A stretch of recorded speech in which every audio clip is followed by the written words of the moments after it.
What up? Hi, everybody. Welcome back to another edition of Ringside. My name is John. My name is Kendra. Oh, you're holding it out. Yeah. I'm resisting the urge to sing. Yes. On this fine day. And you want to sing? Because, boy, he is risen. Happy Easter, everybody. Yeah, if you celebrate happy Easter. Mm-hmm. Happy Trans Day of Visibility. Quite a 1-2 punch on today. I know. A little something for everybody. Yeah, we're truly covering everything. Needless to say, some people are getting a little upset, but I'm like, listen, you clearly have nothing better to do. There are so many days to celebrate. And also, Easter just kind of happens when it wants to. I thought Easter was like an April thing. Yeah, no one told Easter to be in March this year. Why is Easter so early? Maybe Easter's encroaching on Trans Day of Visibility, not the other way around. But either way, we send our light and love to everyone who celebrates either. Maybe not everyone, but to most people. Yeah. You know who you are. And that little special circle that celebrates both, shout out to you. Yeah. What a special day. But also, it's a special day over here because we're recording another episode of this podcast for you and your listening holes, your ears. Don't do that again. Listening holes? I didn't like that. Okay. I didn't like that at all. Sorry, I'm a little loopy from all the drugs. He's not, okay. Las drogas. So we've had a crazy week here in our household. Spring break. Perez household. Yes, it is spring break for John. For those who don't know, John is a teacher. And this week was his spring break. And was he looking forward to a week of relaxation, a week of doing laundry, a week of cooking dinner for us. Catching up on some cleaning, catching up on some shows. Mm-hmm. And he also purposefully scheduled a dentist appointment. A dentist appointment for spring break. Woo. He was going to be a little productive, just a little bit. Yeah, just a little. For those who know, we moved not that long ago.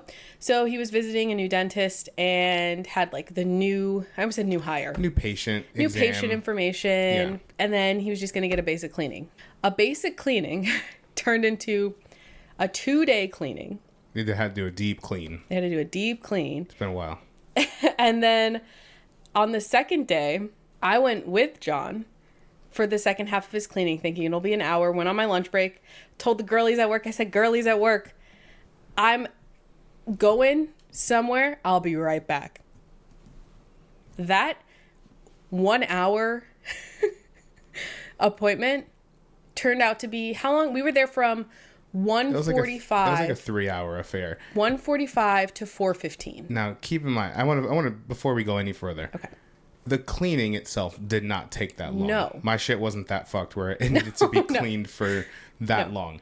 It was a combination of they were running late, and they also, because he hadn't been to a dentist in a little while, had this whole plan. Treatment plan. They gave a presentation of a treatment plan. Yeah.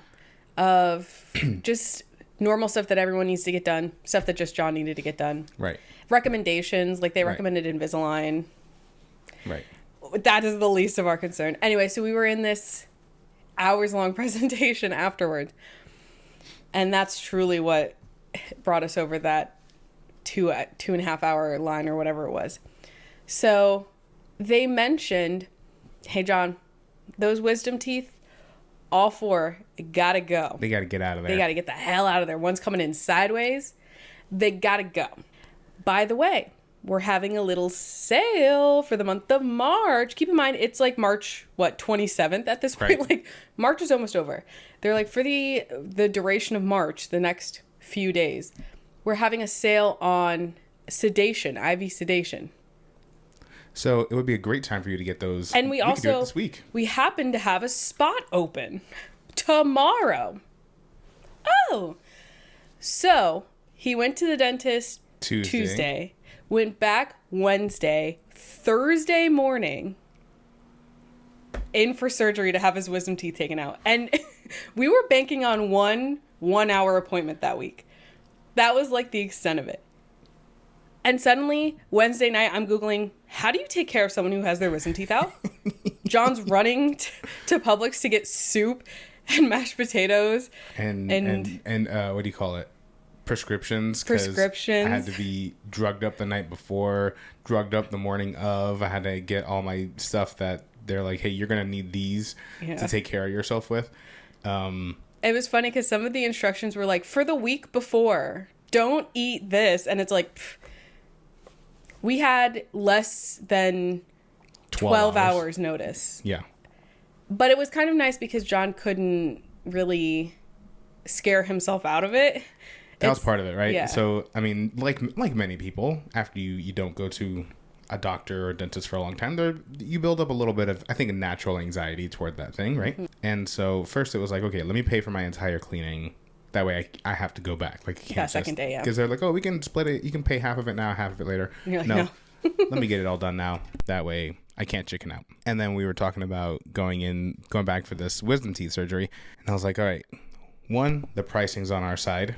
Mm-hmm. The timing's on our side because I'm on spring break. Mm-hmm. And also, I was like, yeah, if it's, I feel like right now it's do or die. Like, if I don't do it now, I don't know when's the next time I'm going to even step into a dentist. Yeah.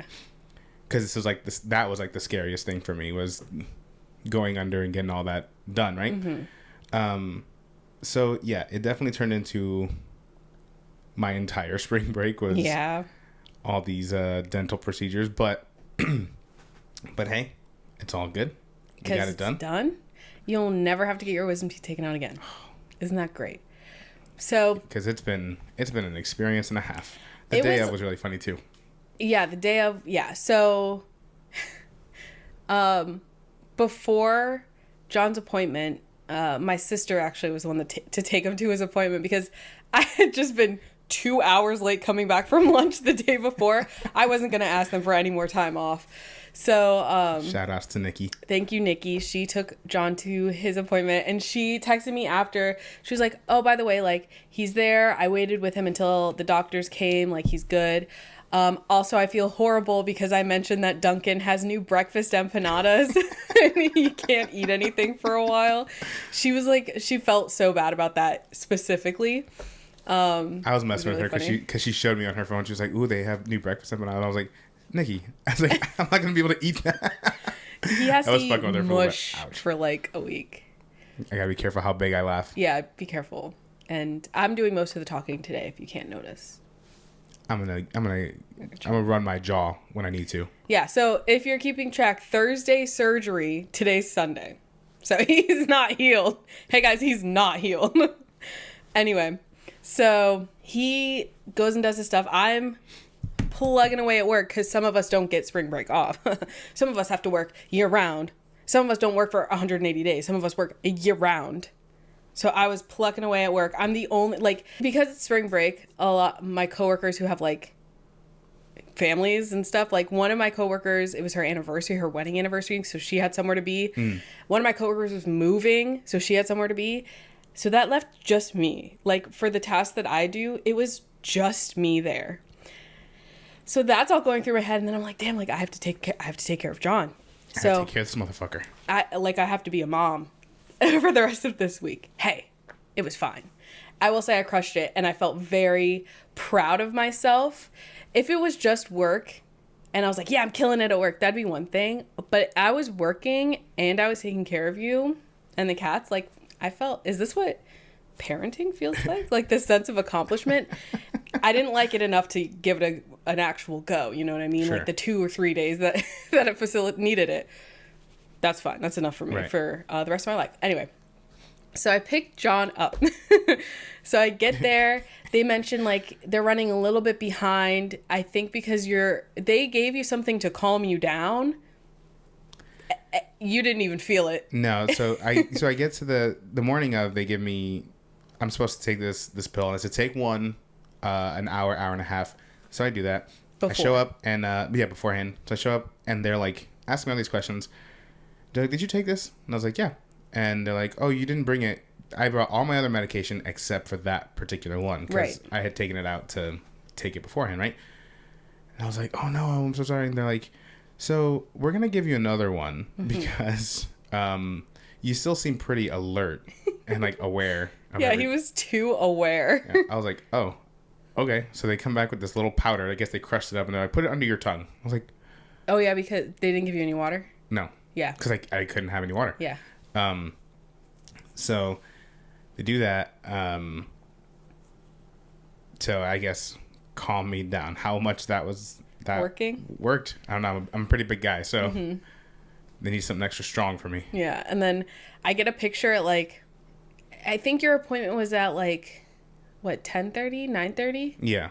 I get a picture at like 10:45 of you. Actually, I'm gonna show it.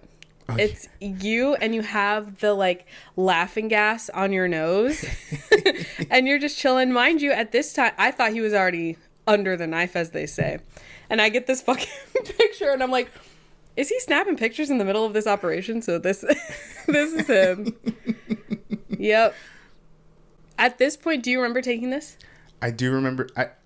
Yes. Okay. I don't remember why I took it. I think you just wanted to let me know what was going on. Yeah. What point we were at. So I get that picture, and I'm like, okay.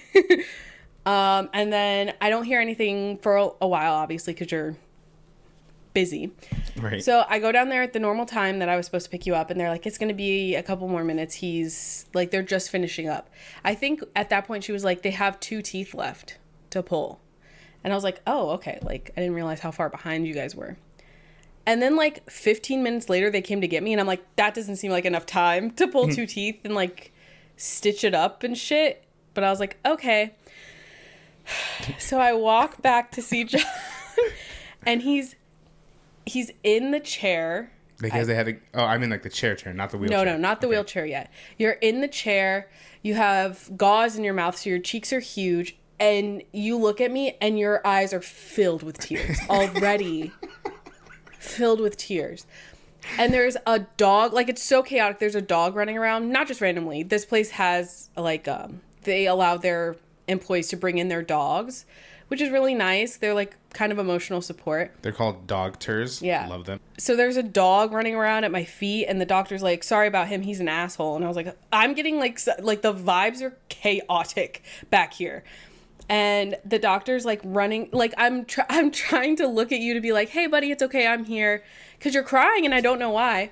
And the doctor's like, okay, so this is what he needs. He's going to have this, this, and this, and this. And these 2 you're going to take together. And these are every 6 hours. He's like running through your medicine for the next week or whatever. And I'm like looking at him, and I'm like, yeah, I'm trying to remember everything he's saying, but also it's all written down.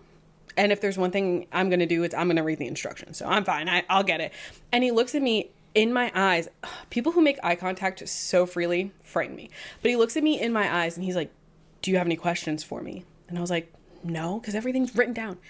And he stopped and looked at me like I was the stupidest person he'd ever seen. I'm sure he didn't mean it that way. He just really wanted me to make sure that I understood. Right.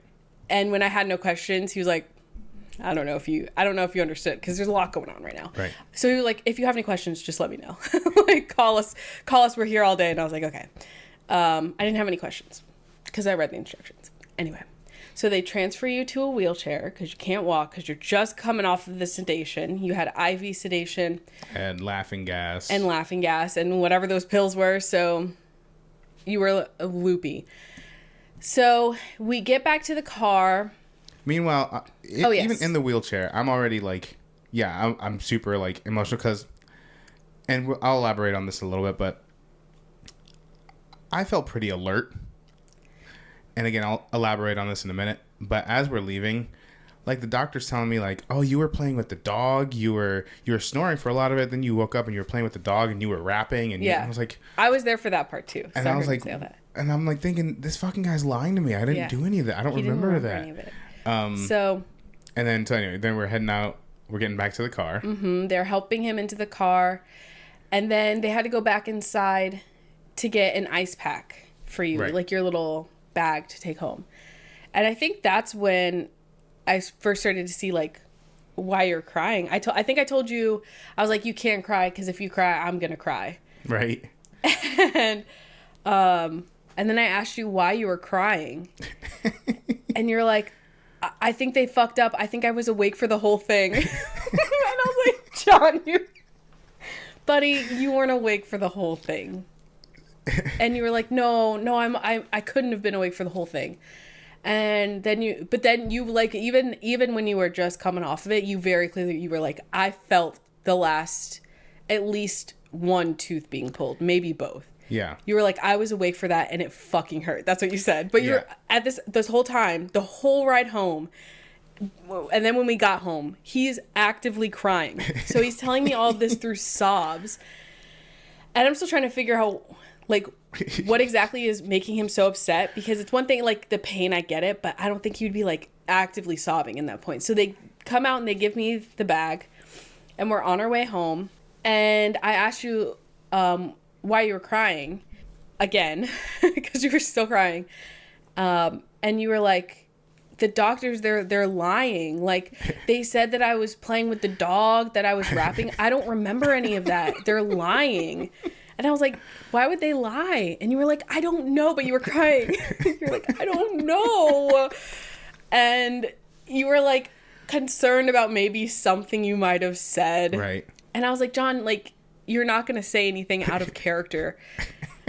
So I don't think you should be worried about anything that you said. And you probably weren't like rapping coherently. You were probably just mumbling. But I fully believe that you were playing with that dog. But yeah, you didn't believe them. And the whole ride home. And then I think I tried to make you feel better. I was like, are you excited to see Bustelo, our cat Bustelo? And you started crying again. And you were like, I'm so excited to see him. Oh, I miss him so much. I love him so much. See, I don't remember that. I was like, okay. So you're crying the whole way home. I'm trying so hard not to laugh, but I keep laughing. And at one point you're like, don't fucking laugh at me. But you're bawling, crying the whole 15-minute ride home. And then we park. I tell you to stay in the car. And I come around and I help you out and stuff. And then we get in. And as soon as we open the door, you can see straight into the living room, to the part of the couch. It's like a... I'm crying right now. I'm laughing tears. It's like a sectional with like a Chase lounger section. So you can see the end of the Chase from the door. And who's sitting there, beautiful as ever? Bustelo, Perez. Just looking at John. And John bursts into tears again. And I asked him... I was filming you at this point. We might show them. We might not. If it's gonna go, it's gonna go right here. Yeah. Why are you crying? Because your boys are right there. And I asked you, like, if I think I asked you again why you were crying, and you were like, I get to see my boys. And I'm like, you get to see your boys, and you're like, yeah, Bustelo and Kylo. And I was like, yeah, Bustelo and Kylo. And then you walk over to Bustelo and you sit down next to him and you start petting him. Bustelo, by the way, doesn't give a shit. He doesn't know what's happening. He's just like, you were just here 20 minutes ago and now you're back again and now you're crying. Don't know what's going on. And so you start crying again. Like I gave you a paper towel at that point and you just dab at your tears while you're petting Bustelo. Oh, it's okay. And then Bustelo tries to walk away from you. And you go, no, don't walk away from me, you asshole. No, don't fucking leave, you asshole. And then pretty soon after that, you started to come more and more off of it. I gave you your pain medicine. And you wanted to watch... I wanted to watch Star Wars. You wanted to watch Star Wars. So we put on Star Wars... And then you promptly fell asleep. I think I had just told you I wasn't tired. Yeah. Like 10 minutes before, I was like, do you want a nap? Because they tell you that you need a lot of rest. Right. And you're like, no, I'm good. I don't want a nap yet. And then you fell asleep in like 5-10 minutes into Star Wars. I had to pause it. I was like, this is useless. I'm not going to sit here and watch Star Wars with you. And then I had another meeting like pretty soon after you fell asleep. I had another meeting. So we have left me on the couch. I know, I had to leave you on the couch. My office is upstairs. We're in it currently. So we have a camera downstairs that we use to check on the cats when we're like away. So I set the camera up And I had it on my phone. Like a fucking baby monitor. I had it on my phone, and my phone was like this in its little holder. And I was just on my meeting talking to my boss, and I was telling her, I was like, yeah, he's right here. I was just watching you the whole time, making sure your chest was moving, because I was a little scared giving you all those pills. I watched you the whole meeting. And then I came and I sat next to you, and after that, after you woke up from that nap, you were pretty much back. You couldn't remember some of the fucking things that you said. I still don't remember. At random times, I'll start getting bits and pieces. Yeah. But it was so fucking funny. I'm telling y'all, I legit, and I think this is pretty common for people who go under sedation. I really don't remember. I know some people talk about being counted down, but again, I had the nitrous oxide, I had the laughing gas before they did the IV sedation, so I was already kind of loopy. I do remember busting out into laughter at one point, and I remember the one of the technicians was like, "Oh, let me turn this down a little bit." I was having a good old fucking time. I don't remember. I should say.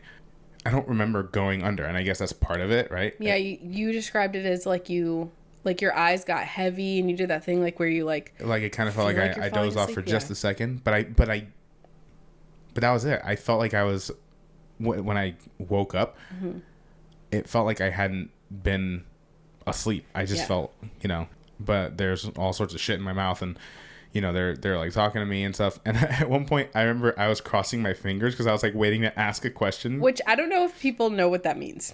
Yeah, but I was like, because I thought I was awake for the whole fucking thing. Yeah. So I was gonna ask, like, excuse me, I think I'm supposed to be asleep for this. Aww. That's what I wanted to ask them or like tell them, but they're like continue to put this gas in my nose, and they're like, all right, take deep breaths. So I'm trying to do it, and I can feel them, and it feels like the last like 2 or 3 teeth. I could have been one for all I fucking know. It's probably the last 2. But I could like feel them doing it, and I was like, you're like, this is and at the very, very last one, because they're also numbing me up at this point because I'm already awake, and they're like, I don't want to put him back under more sedation, and that's what it is. They knew that your appointment was ending soon. You were going to be sent home. The doctor told me this too. He was like, we didn't want to put him under sedation again, right? Because that wouldn't make any sense. So they just numbed you and used gas. So they again. Big guy. So they're very, very respectful and, just trying their best to talk me through what I could understand. So they're like, all right, it shouldn't be sharp, but there's going to be a lot of pressure as they're like pulling shit out. But the very last one, I think I raised my hand and I was like, no, I can feel it. And then they numbed me up right away. And then they pulled, that's when they finally got it out. And they're like, oh man, you got some big old teeth. Yeah, that was like the first thing they told me. It was so overwhelming going back there, because to them, they were like, they've been up all morning and they have been digging around in your mouth all day. And it was like, yeah, no big thing. But to me, I was like, well, I've never had to do anything like that before. Right. I'd never been that close to like someone having surgery before. So they were like, oh yeah, his teeth are huge. And I said, it's because he's got such a big head. Which is true. Yeah. The doctor tried to help. He was like, hey, I've got a big head too. It's fine. Like, we're birds of a feather or whatever the fuck. And I was like, you're just trying to make him feel better. He won't even remember this, but whatever. And then they reached to go grab, I think, papers or something. And I think they're about to show me your fucking teeth. So I'm getting ready to be like, ew. No, I don't want to see his teeth. No thanks. But then it wasn't even that. And now I'm kind of like, I kind of want to see your teeth. I know. But I told Kendra, I'm like, listen, I'm not that Latin. I know a lot of cultures collect their teeth and like put them in books and make books. Yeah, like they'll keep them in like a fucking photo album. I guess I could see that for first teeth, like first lost tooth or something. They'll put it in there, like not like adult human teeth. Not my thing. Anyway, so yeah, my wisdom teeth surgery, it was a success. It left me a little beat up, little swollen. Still dealing with it. Got to deal with it for the next few days. But can't do shit. Can't do fucking shit. He can't go to the gym for a whole week, and he is pissed about it. Do you remember on the second day after, you were trying to fight me a lot? Yeah. Yeah.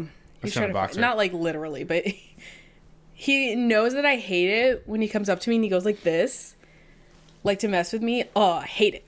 So he does it all the time, and he was doing it. Anyway, so I will say you're... Like, the second day, after surgery, you woke up and you're like, I don't feel any pain at all.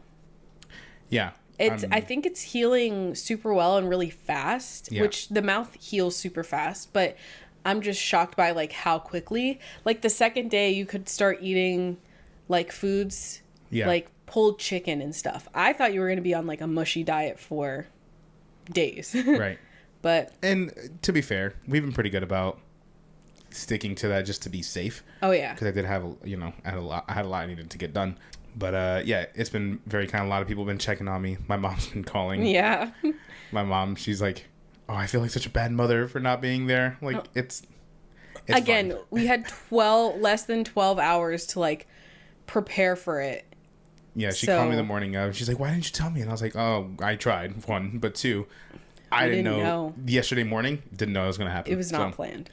But I will say, this new dentist, I mean, to go for so long without seeing a dentist because we're both afraid of the dentist. I haven't been to the dentist in forever. We're both afraid of the dentist. Going to a place and being willing to go there 3 days in a row on your vacation. And it was scary. I know it was scary for you, but I still feel less scared about it than I have at dentists previous. Everyone there is so nice, and they have dogs. And also, this is something that it's a huge like financial burden that we weren't anticipating or expecting. Right. But even then, it was still not bad. Right. No. Overall, the experience was really, really good. Yeah. Just because they made it so comfortable and accommodating, and they explained everything super thoroughly. Even the pricing, they're like, no, like complete transparency, no surprises. Yeah. This is why we do this. This is why we're pricing this way. So, yeah, it was a good overall experience. Very, very good experience. And I'm so glad that you went through and did as much. You got a lot of stuff done in this week. Yeah. And you did not have to. No. So, very proud of you for that. Thank you. Thank you for being along for the journey. What a crazy ride. I know. We wanted to come on here and talk a little bit about it because also I figure some people are probably also dealing with similar anxieties and fears. Remember getting their wisdom teeth taken out and how crazy that was. If you have any good wisdom teeth removal loopy stories, please let us know. Share them. But also this week, it was a big week for the world, really. We are the world. Well, not for that particular piece of music, but for some music delivered by one Beyonce Knowles Carter. Yeehaw! Or should I call her by her new name? Yeehaw! Cowboy Carter. Yeah, we got the Cowboy Carter album this week. I started listening to it. We haven't finished because that album is very long. And I think it's fun. I gotta say, I'm gonna tell on myself a little bit here. I mean, obviously, I know Beyonce. I know a lot of her music, but I wasn't like, I never went out of my way to like listen, like other than what I heard on the radio or just kind of through like pop culture, absorbing her music. But I will say, I know you listen to Renaissance a lot, so that's how I've listened to Renaissance a lot. But listening to this, I'm like, okay, I kind of get why her music is such an event now. Because a lot of people, when their albums drop, is like, oh, cool, it's like a new album. They got some new music out, right? Yeah. But like anytime Beyonce, and this has been like this for Beyonce for the last few years, I've noticed. But it's like an event when her albums are dropping, right? So after listening to this one, I'm like, oh, okay, I get it. I get it. Yeah. Yeah, I think it's something that Beyonce, I'm not going to go as far to say that it's like she created it or whatever, but I think she's the first, not the first. She's just like a really good example of turning the music, the album, whatever, into something more elevated.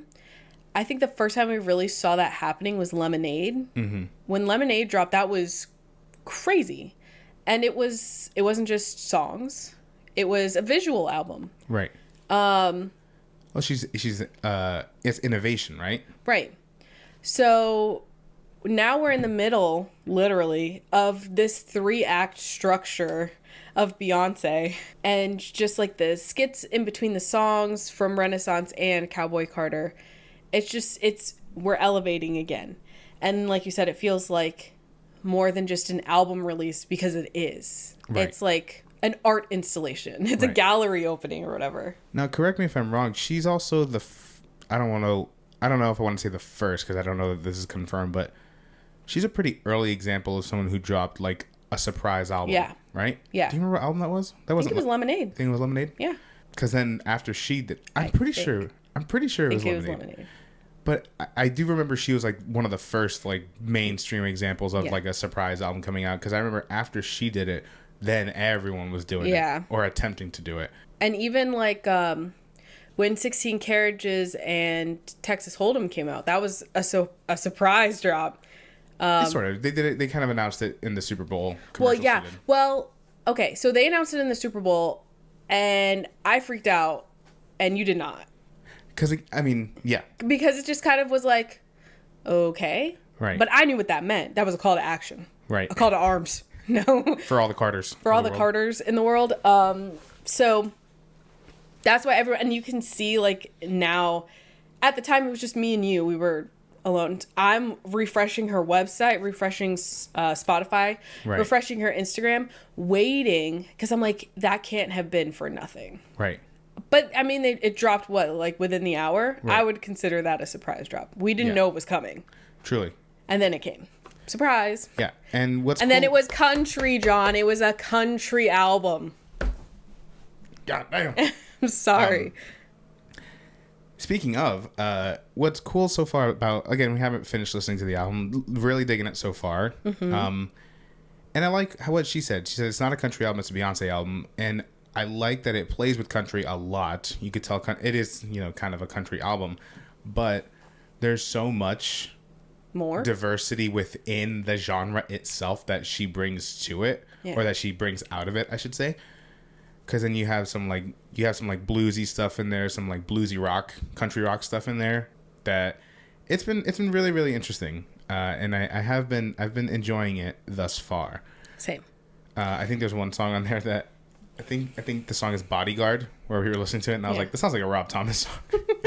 And it does a little bit, but it's still a banger of a song. Yeah. So it's crazy how much, like you said, how much flexibility we have within the country album. Right. And they make it a point to talk about genre on the album. Like, so I really like how she's playing with it and bending it to make an authentically Beyonce album. Mm-hmm. Within this space. I also like I think it was the first one, American Requiem. She even mentioned, she was like, I already know people are going to be like, this isn't authentic, this isn't country. Right. Not to make fun of that accent. It's just one of the very few accents I can do. Thank you. I'm from the South. It's true. Technically. Born and raised. Anyway, also not to dox myself, but my last name is Carter. I've never said that before. I know. Should I say that? You can if you want. This is my year. Year of the Carter. This is my year. She released this album for me. She didn't have to put Carter in the album name. Because her last name is only technically Carter. Some of us were born into the Carterdom. Anyway, this is so let's just say that hypothetically my last name is Carter. This is a huge fucking year. Yeah. I need to buy a Stetson. I need to buy some cowboy boots. I need to buy a skirt with fringe on it. This is who I am for the rest of the year. Cowboy Carter. I'm going to start leaning in Cowboy Kendra. I'm going to start leaning in to my country accent that I've kept hidden this whole time from you guys. Oh my God. No, you know what? I'm just happy for people like Brittany Broski. For the Southerns who yearned for this. Beyonce's given us country before. It's true. CUNT country. Oh. She's given us country before. I never listened to that song. Whoops, sorry. But I was closed-minded, and now I've seen the light. I don't like country music. A lot of people don't. Right. I don't like more like modern, mainstream, like disingenuous country music. A cold night, a cold beer. Cold jeans. Strike that last one. I love that song. Yeah. I like Dolly Parton. We all love Dolly Parton. So yeah. So Beyonce's not just broadening the minds of people who don't like hip hop but love country. She's broadening the minds of people who don't like country but love hip hop. Right. Like me.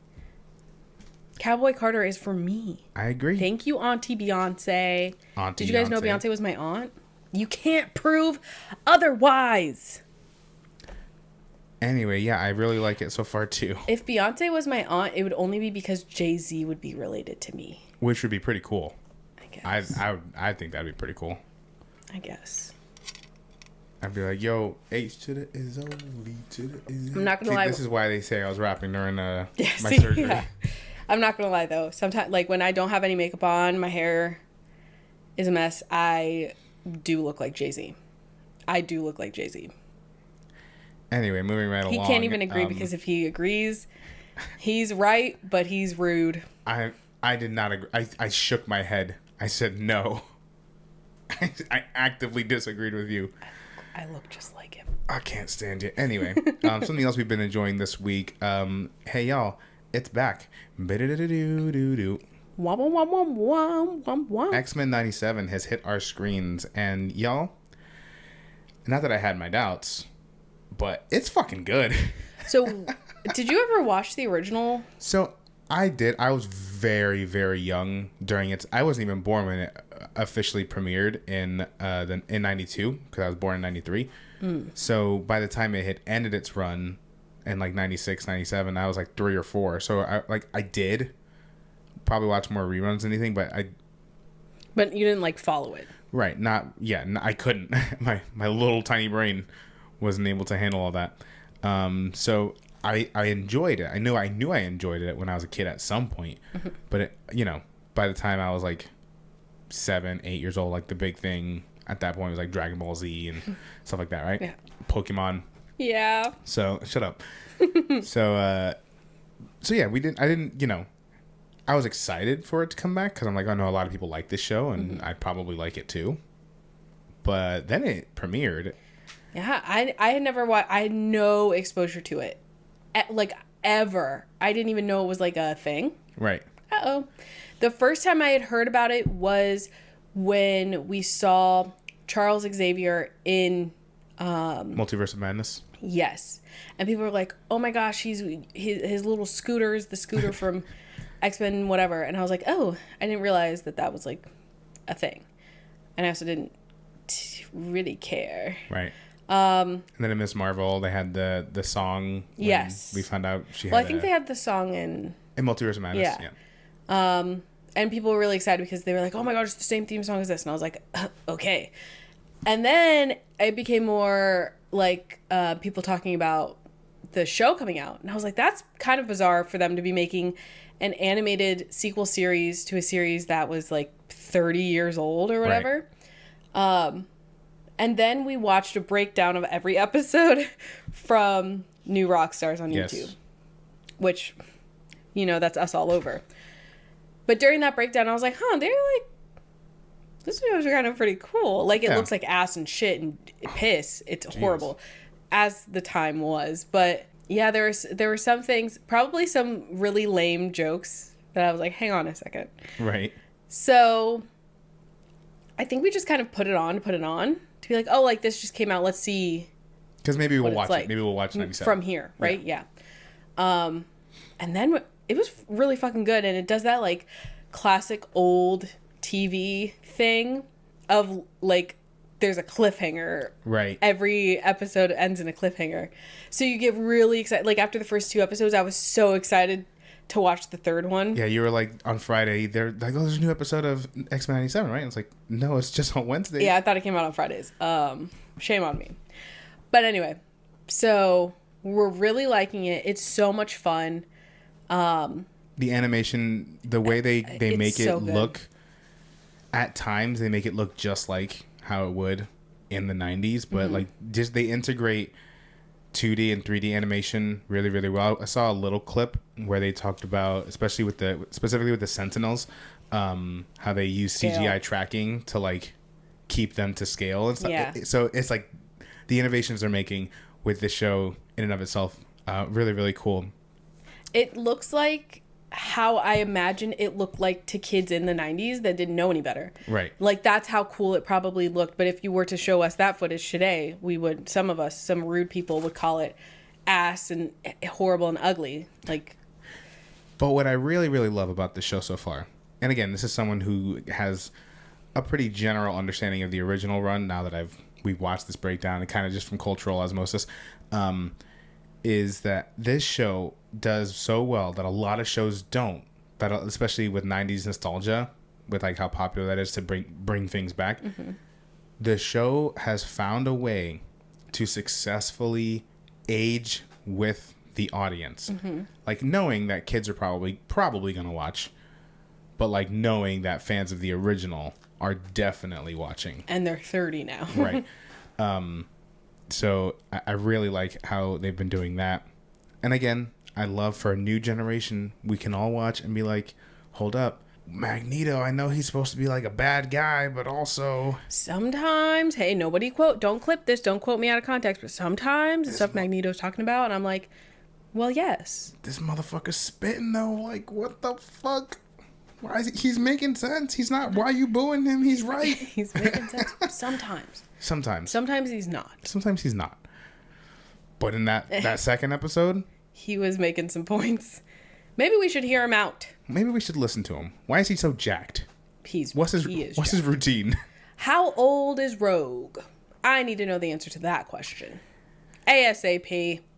Loved the third episode. Mm-hmm. We got Queen Grey in there. Jean Slay, I believe. Jean Slay.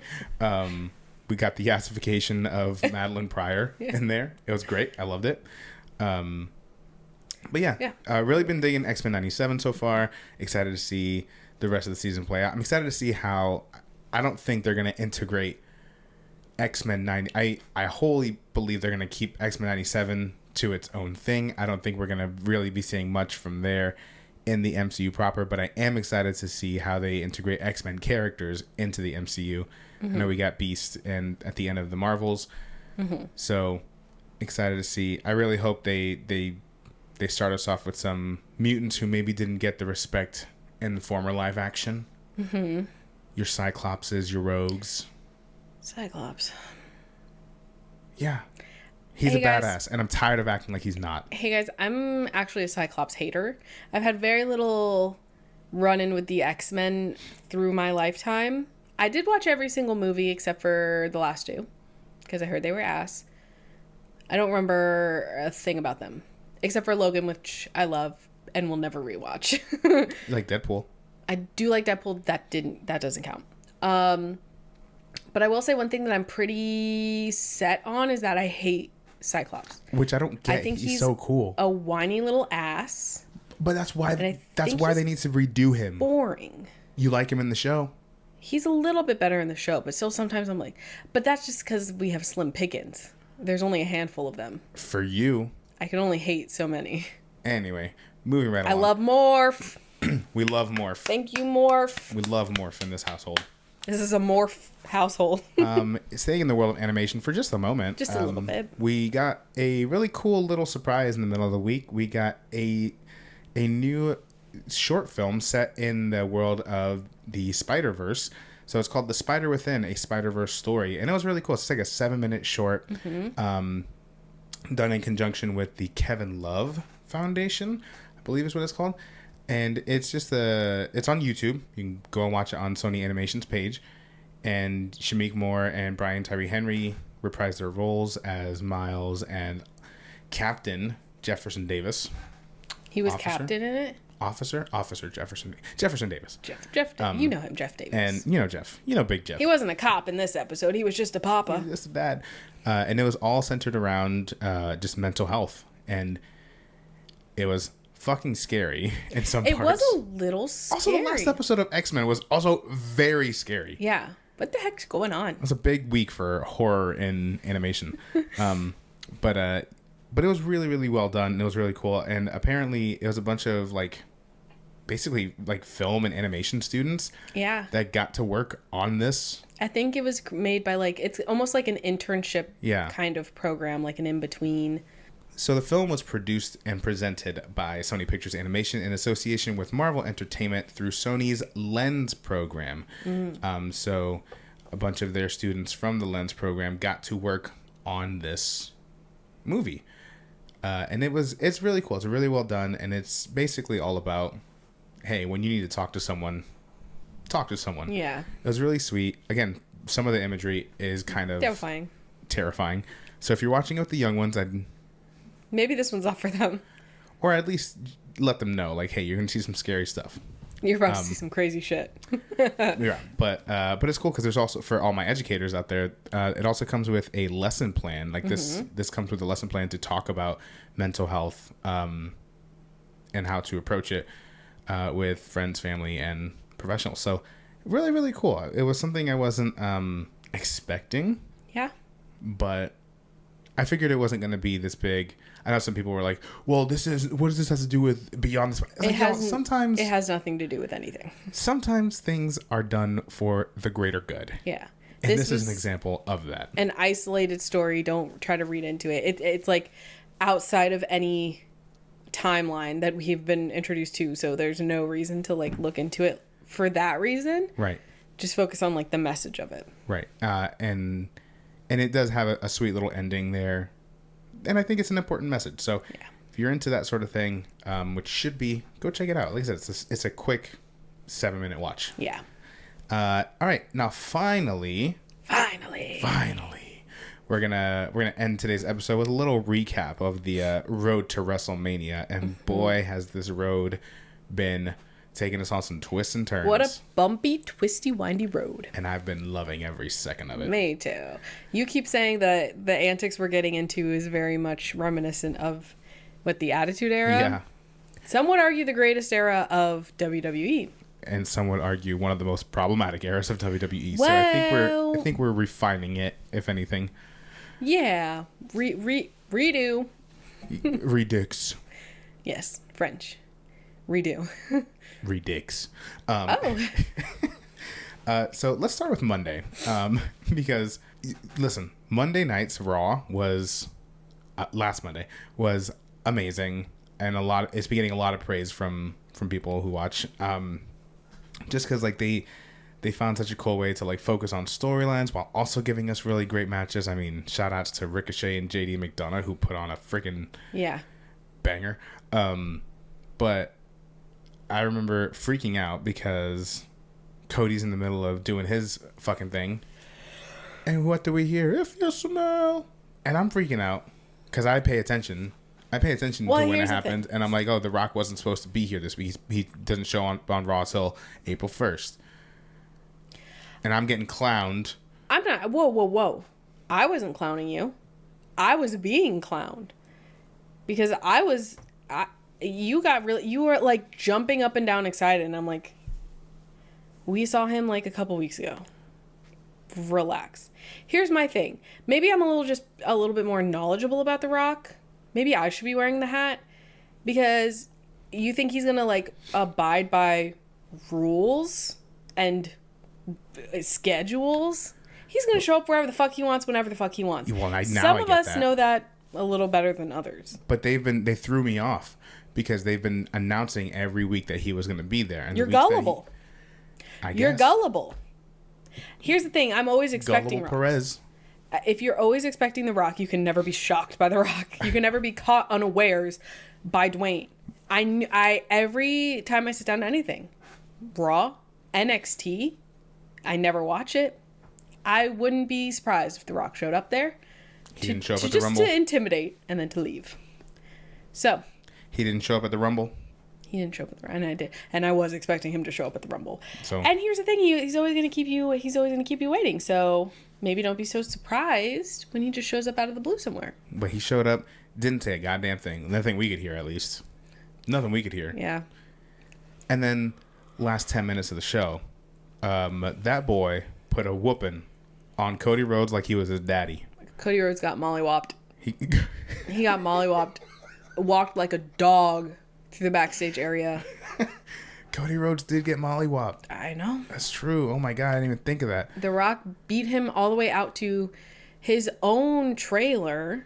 He kicked his ass right in, like, basically his front yard. Right in front of his dog. So disrespectful. And they were on, like, a parking structure with, like, a little bit of, like, an edge. Yeah. To the ramp below. And I thought for sure. We all thought. I thought for sure we were going to see Cody Rhodes go over that. I was actually pretty excited for it. I really wanted it to happen. But apparently, Not The this Rock's time. only going to take us so far. Yeah. He's like, I'm not done with it. I need to use these hands to lay at the SmackDown. But then I did go back and show Kendra because I was like, I really thought he was going to throw him over because he's done it before when he threw Stone Cold into a river or Yeah, I'd never seen that. That was funny. That's what I wanted to see happen. But just the drama of it all. Like, he took him outside and there's this trailer there and it's fucking raining. And I'm like, I'm sure the rain was not planned. How the fuck would they plan that? But it's raining and it's dramatic and he's bleeding and his fucking dog is on the side there where he's bashing his brains in, right? He rubs Cody's blood all in that on that Mama Rhodes belt. That belt, just like he said he would, because he's true to his word until he's not. He shows up at Raw. And then the cameras go out, but then the next day we see all over social media, like, you hear the producers like, clear, we're done filming. And he's The like, Rock's fuck like, that. yeah. And he continues to beat the shit out of Cody Rhodes. And it's just, it's such, like, give me more. It's so good. Love the storyline. And it's such a build because we're less than a week away from WrestleMania. So crazy. We also saw in that same episode of Raw, which is why it was so crazy because we knew they were promoting CM Punk. So to see The Rock there was crazy. CM Punk comes back, has this brilliant segment with DM Hunk, Drew McIntyre, and Seth Rollins. And again, I've been really touting this whole, like, okay, Seth is distracted from the bloodline. But now I'm like, okay, if CM Punk's going to be doing commentary, now Drew McIntyre is distracted in his match. So I'm like, damn, like, I don't know. Now it's really up in the air. Really excited to see how they continue to work CM Punk into the story. I mean, I really love that segment. The alluding to Vince McMahon. Yeah, I don't know if that was planned and approved. I don't think any of what they had was. I think they were given bullet points. Yeah. I think that's what I've been saying, is that they've been given bullet points of like, okay, make sure you mention these things, but just go to town out there. Yeah. And it felt like that in a good way. It usually feels like that when CM Punk's on the mic. Yeah.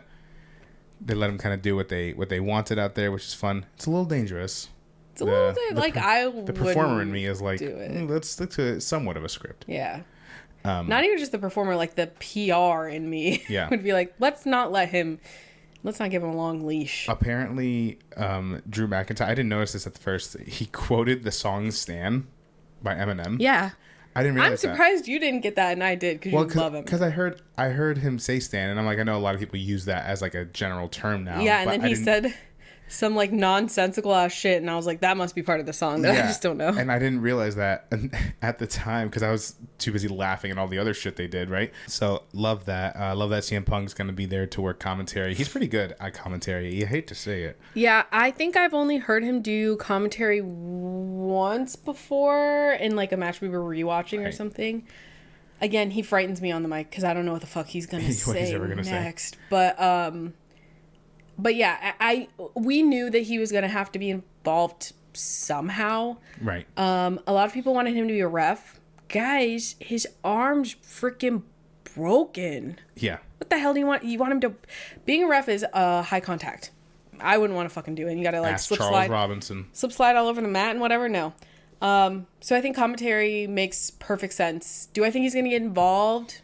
Maybe a little bit, but I do truly think that he's still too injured to do anything massive. So we'll see. But he's definitely now a wild card in this match. Right. And you got to have one of your biggest, I mean, whether you like him or not, he's one of their biggest stars. You can't not have him at WrestleMania. They even fit a way to show off LA Knight last year, who does have a match this year. Very much looking forward to his match because of his bullshit he's been on with AJ Styles. I think this is one of the more underrated feuds we've got going on. And And look, I'm not one of those people that's gonna bitch and complain about like, oh, these people aren't getting adequate screen time. Whether you like it or not, the biggest storyline going into WrestleMania is The Rock and the Bloodline with Cody Rhodes and Seth Rollins. I guess love Seth Rollins, but it really feels like a Rock versus Cody thing at this point, truth be told. But a lot of these folks have been making plenty do with the time they do have. I loved LA Knight's home trespassing of AJ Styles. Yeah, it reminded me of when, was it Seth? When Seth was in Edge's house? He home invaded. But this one, it was like just the police camera footage and the arrest, like from the cop car. It's so good. I love what they've been doing with like more realistic, right, like behind the scenes, or even like them arriving to the arena. I think you mentioned it feels like they're putting more emphasis on making it feel like a live sporting event every week, and then having these like almost like reality show moments. Because it reminds me of like when Stone Cold attacks The Rock on an airplane, or when Stone Cold attacks chasing Booker T through a grocery store or a church or whatever, right? Or hitting Vince McMahon in the head with that bedpan. Yeah, it's fucking funny, and it just adds like, I don't know, it just adds like another layer. It's not just like them telling us about the beef. We're seeing the beef play out in real life. Right. He's like, you followed me all the way across the world. I want to go to your house. I'm gonna fuck you up. Yeah. While you're doing an interview, looking jacked, AJ Styles. AJ Styles, you are looking jacked, but I noticed that on Friday you didn't carry the cross for our Lord on Good Friday, and I'm actually a little bit worried about you, and I think that you should come to church with me. Oh. We need to visit a church together and maybe get right with God. Yeah, let's figure out. Today's the day. The darkness you're going through. And then at the last edition of SmackDown, I don't know why I said it like that. Last episode edition of SmackDown. The last episode of SmackDown, we saw, Nick Aldis is like, oh, don't worry, he's not here. And then AJ Styles even called. He's like, I know you're gonna come out. He didn't say, hey, we're not gonna speak ill on Nick Aldis. He did not say he's not here. He said he didn't. I told him not to be here. Yeah. I asked him not to be here. And he's like, I know he's here. He's probably dressed as the cameraman, or he's whatever.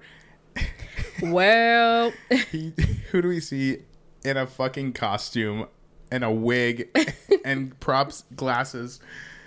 Fucking LA Knight comes dressed out as a security guard. He got me. It was fucking funny. Yeah, I've loved what they've been doing. Super excited for their match, and I'm just excited to have LA Knight on the WrestleMania card this year. I don't think they could ignore him 2 years in a row. No, they absolutely could not. They could not. Yeah. So hopefully next year. Well, I say next year. Hopefully throughout the year he gets. We kind of get another push of his to get some gold around that waist. I think he's earned it. Let's get some gold around that. Let's get some gold around that boy. Bayley and Io Sky continue to make do with the time that they get. Yeah. I do feel bummed that they're not in the main event of night one. I get it. I do. But it's kind of shitty. You can understand and still be disappointed. Yeah. I understand, but I'm still disappointed. Yeah, it's still kind of shitty. So, but I do like what they've been doing, just building up. And it doesn't feel like pointless either. It feels very personal between them, and also just bringing back, Damage Control into into the fold in a really interesting way that's more than just like, oh, we're Damage Control, we're beating up random people. Yeah, I agree. So hopefully we'll see more of them over the next episodes of Raw and SmackDown. Now, here might be the most controversial take I have. Oh. Y'all know I love him. Rey Mysterio, he might actually be a deadbeat. Hear me out. I didn't say it. John's opinions do not reflect my opinions. Hear me out. Let me cook. Okay. Rey Mysterio drove his son away. Rey Mysterio drove Santos away. Mm-hmm. And now, did you see my man Carlito? How heartbroken he looked when he thought he was going to get a chance to face his one true enemy, Santos Escobar, at WrestleMania. but only to be, because at first Rey Mysterio was like, oh, the newest member of LWO. Up until this point, the newest member was Carlito. Yeah. And then he brings out Dragon Lee. Why is he leeching on to all of these people just to try and stay in the spotlight like a deadbeat? So it almost sounds like actually like what all these people have an issue with is that Rey Mysterio is just nice. Rey Mysterio is just friendly to other people. It's like when you have a dog and then you get a puppy and the dog's like, what the fuck? Who the hell is that? And it's like, hey, I love you both actually equally. So this one just needs a little bit more time because he's brand new to the world. When everyone has the same experience and issue, you're gonna keep blaming everyone instead of the person that they have that similar issue with. Yep. Because you know what Santos Escobar and Dominic Mysterio have in common? They're sexy. No. They didn't get the attention that they wanted from their papa Rey Mysterio, and they went and they did bad. They went and did bad. So maybe, yeah, I do blame them a little bit. Maybe, yeah, it is their issue to resolve. You know what? Rey Mysterio has visited a therapist in his life, and these other fucks haven't, and it shows. He sent his only son to prison to rot. Is it because maybe he came to his house and slapped him in the face in front of his own wife? And then he hit his own child in front of millions of people. Is it maybe because Dominic Mysterio had been asking for weeks to be hit in the face by Rey Mysterio? What kind of deadbeat dad does this to his own son and then does it to his friends? Time and time again, he leeches onto the new popular thing in town. The newest, coolest person. To try to uplift as much young talent as he possibly can. Fucking try to stay relevant. Sue him. Like the deadbeat he is. He was gone for months and months and months. And did you hear the pop when he came back? He stays relevant. Rey Mysterio can never be irrelevant. He's Rey Mysterio. He's not my Rey. Not my king. I didn't vote for him. Yeah, you can eat my ass, actually. Well. Everyone who thinks like that, eat my ass. And don't enjoy it. Justice for Dom. Justice for Santos. Justice for Carlito. I do love them, though. Do you think Carlito will question staying with LWO? Maybe. What I don't want, all joking aside, what I don't want is it to be another betrayal. Like, we just saw that. We literally just saw that. If anything, I would rather it be like, he's more like, I need to be on my own. Rather than, like, leave on bad terms. And he forms the Nation of Domination. Thank you. El Nación. I love a fucking Nation of Domination. We have more than enough talent. We have the facilities. He joins Bobby Lashley and then forms it. Could be cool. And finally, y'all, it happened.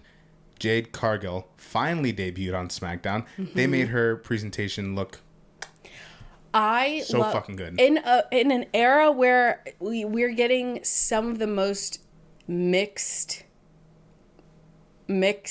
entrances.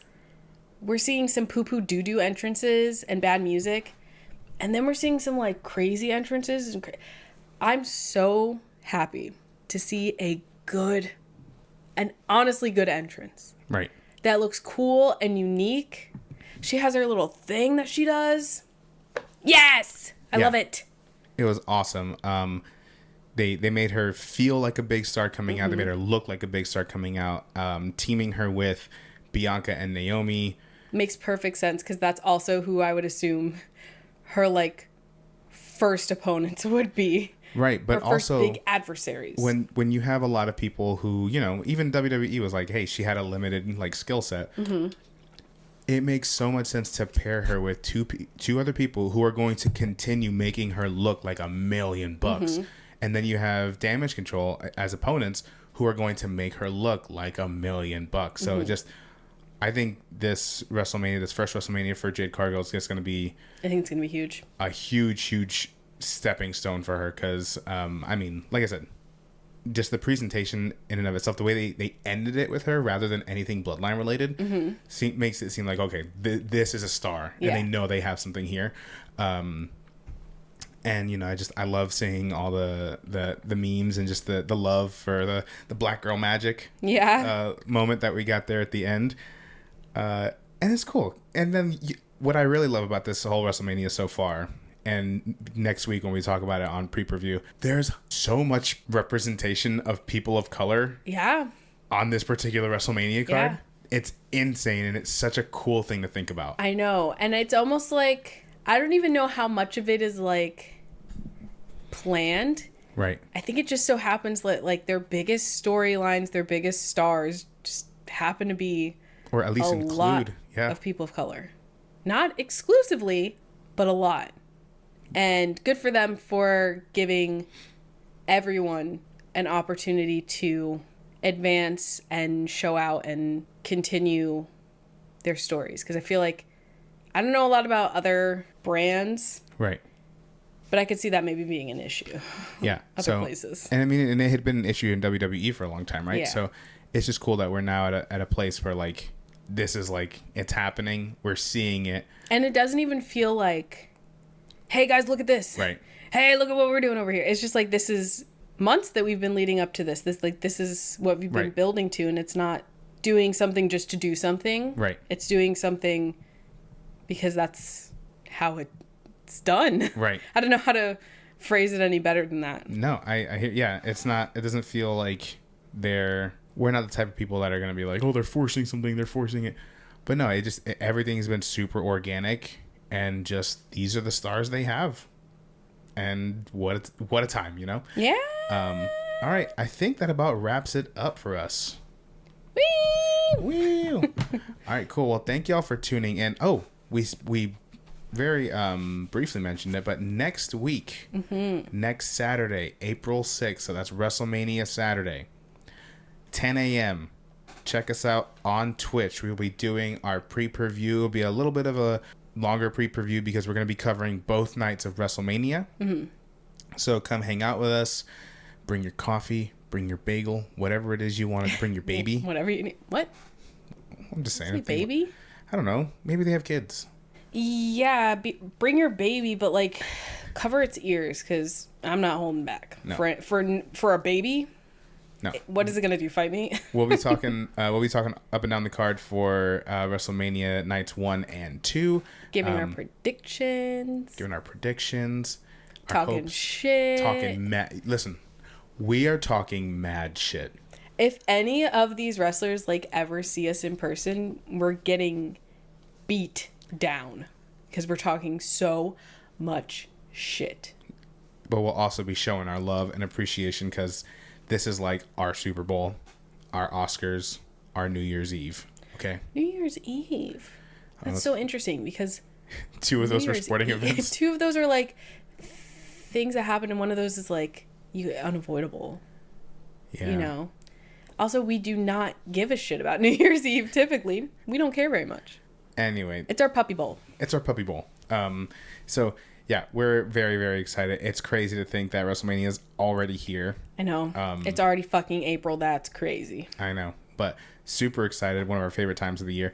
And we're just going to be having a good time. So please come join us. Check us out. Let us know what your predictions and hopes and dreams are for WrestleMania 40, or WrestleMania above. XL. Let us know if you're going to be there. That'd be pretty cool. Crazy.